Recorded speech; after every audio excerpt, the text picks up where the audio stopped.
नमस्कार। इतिहास के सभी छात्रों और सैन्य रणनीति में रुचि रखने वालों का इस विशेष एकेडमिक विश्लेषण में स्वागत है।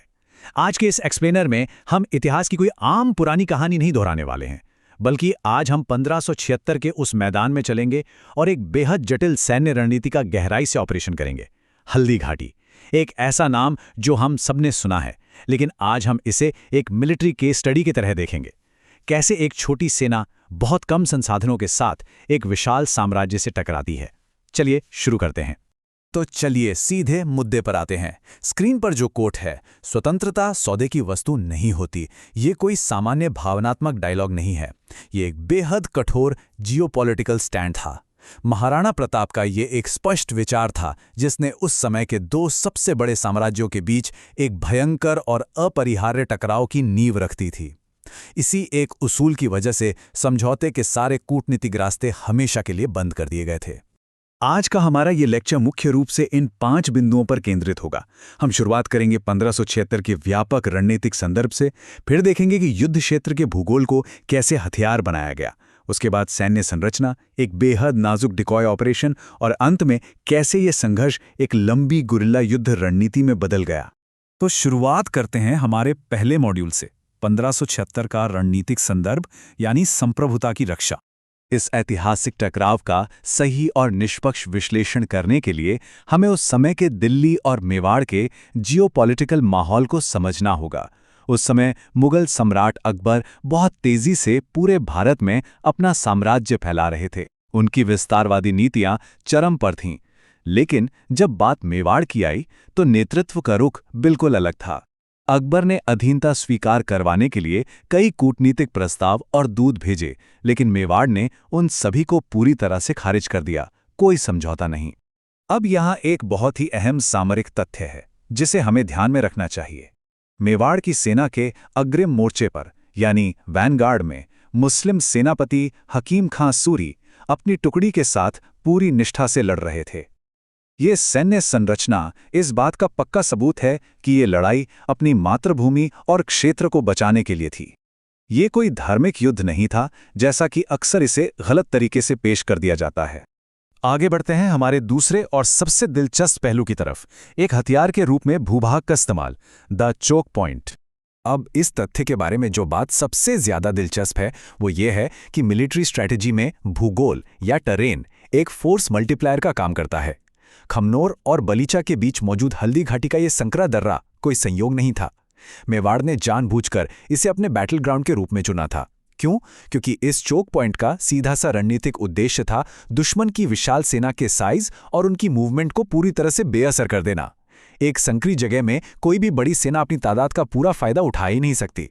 अब आते हैं हमारे तीसरे हिस्से पर, सैन्य संरचना और रणनीति, जिसे हम असिमेट्रिक वॉरफेयर कहते हैं।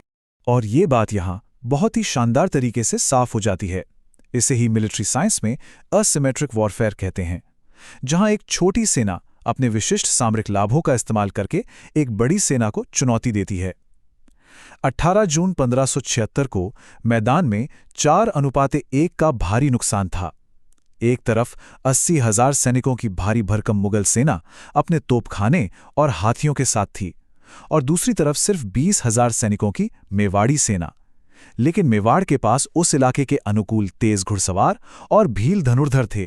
इस असिमेट्रिक वॉर में मेवाड़ ने आक्रामक शॉक टैक्टिक्स का बहुत प्रभावी इस्तेमाल किया। राणा पुंजा के नेतृत्व में स्वदेशी भील जनजाति ने पहाड़ियों की सुरक्षित ऊंचाइयों से पत्थरों और तीरों की ऐसी लगातार बारिश की जिसने नीचे मौजूद विरोधी सेना की फॉर्मेशन को पूरी तरह से चौंका दिया और अस्त व्यस्त कर दिया। अब जरा इस नंबर पर गौर कीजिए, 153। क्या है ये? ये महाराणा प्रताप के युद्ध उपकरणों का कुल वजन है, वो भी किलोग्राम में। 81 किलो का भाला और 72 किलो का कवच। ये एक्सट्रीम लोडआउट एक सेनापति की अपार शारीरिक क्षमता और युद्ध के मैदान में उनके सीधे मारक प्रभाव को स्पष्ट रूप से प्रदर्शित करता है। जरा सोचिए, इतने भारी वजन के साथ युद्ध लड़ना। चलिए अब हम इस मुठभेड़ के सबसे चरम बिंदु की ओर बढ़ते हैं, क्राइसिस मैनेजमेंट और टैक्टिकल एक्सट्रैक्शन। युद्ध के बिल्कुल बीचों बीच एक बहुत ही तीव्र फ्रंटल असॉल्ट हुआ। यहां दुश्मन कमांडर मान सिंह को खत्म करने की एक सीधी कोशिश की गई। महाराणा प्रताप का घोड़ा चेतक सीधे दुश्मन के हाथी मर्दाना के मस्तक पर चढ़ गया।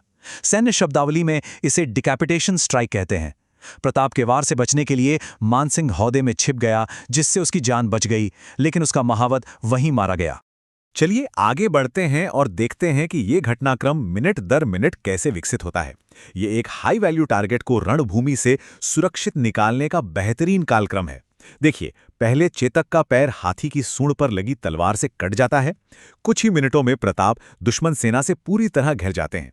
तभी कमांडर झालामान एक डिकॉय के रूप में राजकीय मुकुट पहन लेते हैं और फिर एक घायल घोड़ा 22 फुट गहरे नाले के ऊपर से एक असंभव सी छलांग लगा देता है। ये बेहद तेज और व्यवस्थित निष्कर्षण था। कमांडर झालामान का वो राजकीय शस्त्र धारण करना ये सिर्फ बहादुरी या बलिदान की कहानी नहीं है। मिलिट्री साइंस के नजरिए से देखें तो ये एक perfect text book military decoy operation था। दुश्मन पूरी तरह भ्रमित हो गया और मुख्य कमांडर को बलीचा तक सुरक्षित निकाल लिया गया। अपने हाई वैल्यू टारगेट को बचाना किसी भी सैन्य अभियान को भविष्य में जारी रखने के लिए सबसे जरूरी होता है। और इसी के साथ हम आते हैं अपने अंतिम विश्लेषणात्मक भाग पर, छापामार युद्ध की ओर बदलाव और इसके रणनीतिक परिणाम। इस ऐतिहासिक युद्ध के परिणाम की अगर हम निष्पक्ष रूप से जांच करें तो इसकी दोहरी प्रकृति सामने आती है। एक तरफ मुगल सेना अंत तक मैदान पर डटी रही, जिसे हम पारंपरिक रूप से टैक्टिकल या सामरिक जीत कह सकते हैं। लेकिन अगर स्ट्रेटेजिक नजरिए से देखें तो अकबर का मुख्य उद्देश्य मेवाड़ के नेतृत्व को बंदी बनाना या मारना था, और वो उद्देश्य पूरी तरह से विफल रहा। मेवाड़ का नेतृत्व पूरी तरह सुरक्षित था। तो यहाँ सबसे महत्वपूर्ण बात यह है कि इस युद्ध के ठीक बाद मेवाड़ ने अपनी रणनीति में एक बड़ा बदलाव किया। वे खुले मैदान की लड़ाई से हटकर छापामार युद्ध यानी गुरिल्ला वॉरफेयर की ओर मुड़ गए। जंगलों से घात लगाना, हिट एंड रन टैक्टिक्स का इस्तेमाल करना। इसी रणनीति की बदौलत उन्होंने एक विशाल सेना के खिलाफ अपना संघर्ष जारी रखा और अंततः अपने अधिकांश क्षेत्रों को वापस हासिल कर लिया। इस पूरे एकेडमिक विश्लेषण को समाप्त करते हुए मैं आपके लिए एक बहुत ही गहरा और विचारोत्तेजक सवाल छोड़कर जा रहा हूं। क्या सिर्फ जमीन के एक टुकड़े या युद्ध के मैदान पर कब्जा कर लेना ही जीत है, अगर दुश्मन की काम करने की क्षमता और उनका नेतृत्व अगले दिन फिर से लड़ने के लिए पूरी तरह से सुरक्षित और बरकरार रहें? ये एक ऐसा सवाल है जो सैन्य जीत की हमारी पूरी समझ को चुनौती देता है। सैन्य रणनीति के हर छात्र को इस पर जरूर विचार करना चाहिए। इस खास विश्लेषण में हमारे साथ जुड़ने के लिए आपका बहुत बहुत धन्यवाद।